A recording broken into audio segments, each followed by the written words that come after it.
మీ business ఏదైనా మీ ఊర్లో promotion చేయాలంటే అది సుమన్ టీవీతోనే సాధ్యం. ఇప్పుడే సంప్రదించండి.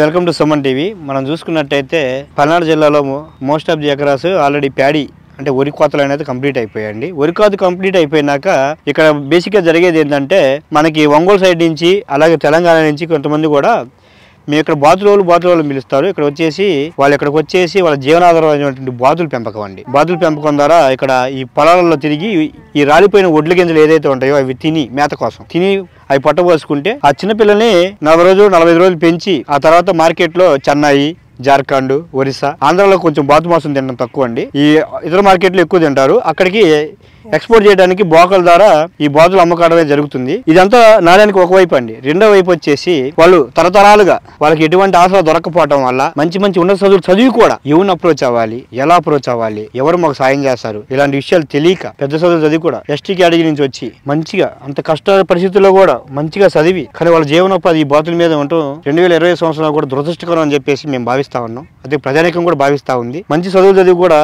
ఎంతో వాళ్ళ కుటుంబాలు సిదిపోతా ఉన్నాయి ఈ బాతుల పెంపకం అని. అసలు ఏంటో అనేది వాళ్ళ మాటల్లో రెండో వైపు నాణ్యానికి ఒకవైపే చూసామండి బాతులది.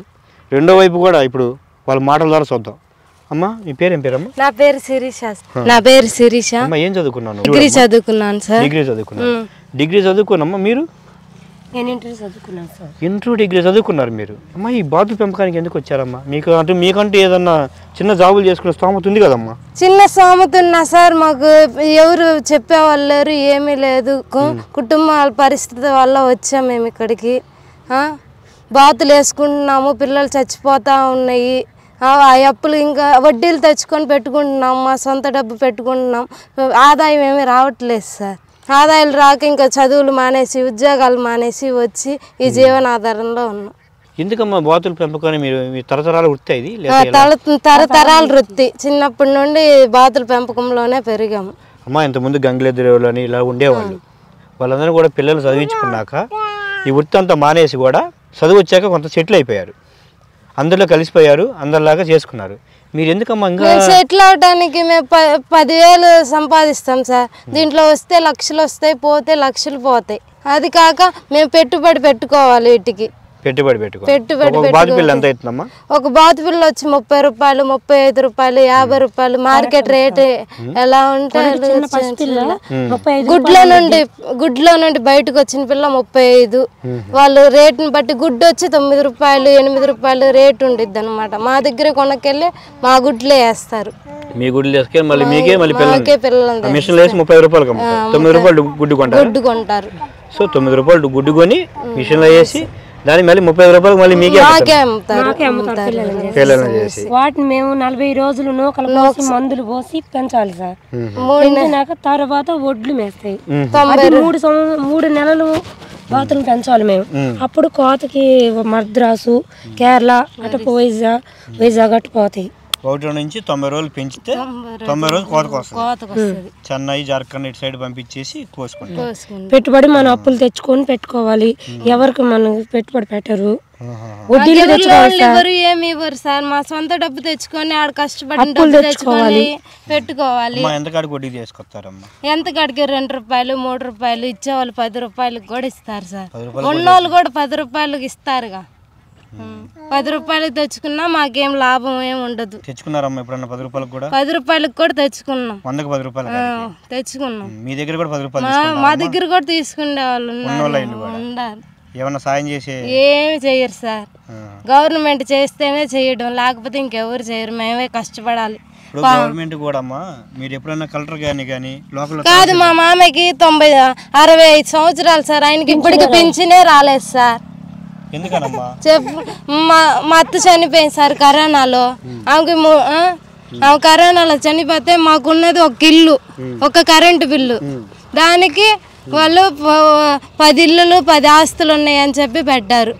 చనిపోయిన ఆధార్ కార్డు మీద ఎన్ని ఇల్లులు కొట్టేశారు. ఎవరు కొట్టారు? గవర్నమెంట్ కొట్టేశారు.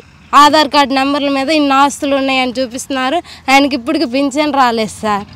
మీరైతే ఇలా బాతులు కాసుకుంటున్నారు, మీ మీద కోట్ల ఆస్తులు ఉన్నాయని చెప్పేసి పింఛన్ కూడా రాదు. అది రాలేదు ఇప్పటికి అది అడిగితే మీ నాన్నగారి మీద చాలా ఆస్తులు ఉన్నాయి, మీ అమ్మ పేరు మీద మీకు పింఛన్ రాదు అన్నారు. మీరు ఎక్కడ ఉంటారమ్మా? మేము ప్రగతి కాలనీ ఒంగోలు, మాది Sanghamitra hospital. Sanghamitra hospital south bypass road Pragathi colony. అమ్మ మీ వాలంటీర్లు కానీ సచివాలయ సిబ్బంది కానీ వాళ్ళ ఎన్నో సార్లు తిరిగాం సార్, ఎవరు ఒక్కరు కూడా పట్టించుకోలేదు. మా ఆయన ఇప్పుడు కూడా ఒంగోలులోనే ఉన్నాడు, ఒక్కరు కూడా పట్టించుకోలేదు, నాయకులు పట్టించుకోలేదు, ఎవరు పట్టించుకోలేదు. మాకు మళ్ళీ ఓట్లు ఇంటికి 10 ఓట్లు ఉన్నాయి, అందరికి ఓటేసాం మేము, ఒక్కరు కూడా పట్టించుకోలేదు మమ్మల్ని. మేము ఇది ఊరు తిరగాల్సి వస్తుంది మేత కోసం. మేము ఫస్ట్ మా ఊరు నుండి బాపట్ల వేసాం, బాపట్ల నుండి తిరుగురు నుండి నర్సరాపేట వేసాం, నర్సరాపేట నుండి ఇక్కడికి వేసాం మేతలు. కోతలు ఇప్పుడు కోతలు లేవు, ఎక్కడ బాతులు కూడా లేవు, ఉన్న బాతులే పెట్టుకొని 10 మంది తింటున్నాం. మేము 12,500 వేసాం సార్. 12,500 వేస్తే 2,000 మిగిలినాయి, అన్ని చచ్చిపోయినాయి. అన్ని చచ్చిపోయినాయి, 2,000 మిగిలినాయి. 2,000 మిగిలినాయి. 10 లక్షలు నష్టం వచ్చింది ఇంచుమించి. పెట్టుబడి 4 లక్షలు పెట్టాం మేము పెట్టుబడి, మాకు ఇప్పుడు 6 లక్షలు లాస్ సార్. మళ్ళీ అది మేము కూలి చేసి ఉద్యోగాలు చేసి తీర్చలేముగా. ఇప్పుడు మేము డిగ్రీ చేసినా కూడా మాకు 10,000 15,000 కంటే ఎక్కువ ఇవ్వట్లేదు. ఈ 10 లక్షలు ఎలా తీర్చగలం మేము? 10,000 కూడా కొంచెం ఒక రకంగా ఎక్కువేలేమ్మా, తీర్చుకోలేము కదా సార్, 10 మంది అందుకని దీనికే వస్తున్నాం మేము. దీనికే వస్తున్నాం. ఒకళ్ళు దీంట్లో లాస్ పోయినా మళ్ళీ దాని మీద లేవాలి. ఇప్పుడు 10 లక్షలు మేము రెంటిల్లు తీసుకున్నా ఈ ఇంటికే ఇవ్వాలి సార్. 5,000 ఒంగోలులో రెంటిల్లు తీసుకోవాలంటే మేము తినడానికి మా పిల్లలు మా ఖర్చులు ఎన్ని ఉంటాయి, అందుకని మేము ఇంక ఒక ఏడు నష్టం ఉంటుంది. అసలు పూర్తిగా నష్టాలు అయిపోతాం, సంవత్సరం నష్టాలు అయిపోతాం. అట్లా ఉండేది. గవర్నమెంట్ ఎంఎస్ఎంబి అని లోన్లు ఇస్తున్నారు కదమ్మా, ఎవరు చెప్తున్నారు సార్? మేము ఊరు తిరుగుతున్నాము, ఎవరన్నా మాకు ఫోన్లు చేసి ఎవరు చెప్పరు, మేము ఆడుంటేనే. లోకల్ నాయకులు ఎవరు రారు సార్. ఇంకా అంతేగాని టయాలు ఉన్నాయి, ఇంకా ఇప్పుడే కాదు అంటారు. వాళ్ళకి కూడా గవర్నమెంట్ చేయించడానికి ఎంఎస్ఎంపీ అనే ప్రోగ్రాం ద్వారా గవర్నమెంట్ కూడా సబ్సిడీ లోన్లు అమ్మా. మీరు ఇప్పుడు ఎలకలకు ఉన్నారు కదమ్మా, ఎస్టీలు కదా, 50% సబ్సిడీ తోటి మీకు లోన్లు ఇవ్వడానికి బ్యాంకులు సిద్ధంగానే ఉన్నాయి. అంటే సూటీలో కొంతమంది అడుగుతున్నారు, కొంతమంది గవర్నమెంట్ సూటీ లేకుండా కూడా బతుకు తెరువు కోసం ఉంది. వాళ్ళు కూడా అప్లై చేసుకొని మీరు మీ బ్యాంక్ అకౌంట్లో ఉన్నాయి సార్, అందరికి బ్యాంక్ అకౌంట్ ఒంగోలులోనే ఉన్నాయి. Andhra bank, state bank. ఎప్పుడన్నా బ్యాంక్ వాళ్ళని అడిగినారమ్మా కొంచెం లోన్ కావాలి సార్? అడిగాం సార్, తెచ్చుకోలేకపోతున్నాం సార్. అడిగాం సార్, ఇప్పుడు లేవమ్మా తర్వాత చూద్దాం అంటారు సార్. ఎన్ని సంవత్సరాల నుంచి అడుగుతున్నారు? మేము వచ్చిన కాడ నుండి అడుగుతున్నాము. నిన్న కూడా వచ్చేటప్పుడు కూడా బ్యాంకులో లోన్ అడిగితే ఇప్పుడు కాదులే అమ్మ తర్వాత చూద్దాం, ఇప్పుడేం పెట్టలేదు అన్నారు. మీరు ఎప్పుడైనా కలెక్టర్ గారికి కానీ ఎంఆర్ఓ గారికి ఒక వినతి పత్రం, మీ కుటుంబాలు ఎన్నో ఉన్నాయమ్మా? మా 20 కుటుంబాలు ఉన్నాయి. 20 కుటుంబాల నుంచి ఇంటికి ఒక కాడికన్నా వెళ్ళి లోకల్ ఎంఆర్ఓ గారిని ఇంత నష్టపోతున్న సంగతి చాలా మంది తెలియదమ్మా. ఇదిగోండి అక్కడ ఉన్నారు వాళ్ళు, ఇప్పుడు వాగుల్లో పోస్తున్నారు, పిల్లలన్నీ నష్టపోయి 20,000 పిల్లలు వేసారు. మా అక్కడున్నారు తొట్టి మా పక్కనే 20,000 పిల్లలు వేసారు. ఇప్పుడు కూడా చచ్చిపోతున్నాయి. ఒక పిల్ల చచ్చిపోయిన 50 రూపాయలు నష్టం. 50 రూపాయలు నష్టమే. మరి ఇంకా లాభాలు ఏమొస్తాయి? ఏమి రావు సార్ లాభాలు, బతికితే వస్తాయి. 50 రూపాయలు పెట్టి పిల్లం కొని 100 ఎంతకు అమ్ముతున్నారు? 100 రూపాయలు. 100 రూపాయలకి అమ్మితే 90 రోజులు అంటే మీకు రోజుకు 1 రూపాయి బాతు మీద వేసుకున్నా మీకు 100 రూపాయలు అవుతుంది కదా ఆల్రెడీ ఖర్చు. 90 రూపాయలు 90 ప్లస్ ఒక 50 140 రూపాయలు ఖర్చు అవుతుంది కదా. 140 ఖర్చు అవుతుంటే మీరు 100 రూపాయలకి ఎలా అమ్ముతున్నారు? మాకు ఇంకేముంది సార్, జీవనాధారం ఏమీ లేదు. దీనికోసమే బతకాలి, ఇంటికి వెళ్ళి కూలి చేసుకొని చేయలేము. వడ్లు నూకలు పొట్టు మీరు ఎలాగో పెట్టలేరు కొని కొంటాం. వడ్లు అలవాటు చేస్తేనే వడ్లు మేస్తాయి, లేకపోతే ఎట్లా మేస్తాయి సార్? లేదంటే బేసిక్ ఏమైందంటే సార్ ఈ పెద్ద పుట్టినప్పటి నుంచి అయితే ఫస్ట్ నూకలు మేస్తాయి సార్, నూకలు, తర్వాత వరి పొట్టు ఉండిద్ది, వరి పొట్టు, తర్వాత ఒడ్లు మేస్తాయి.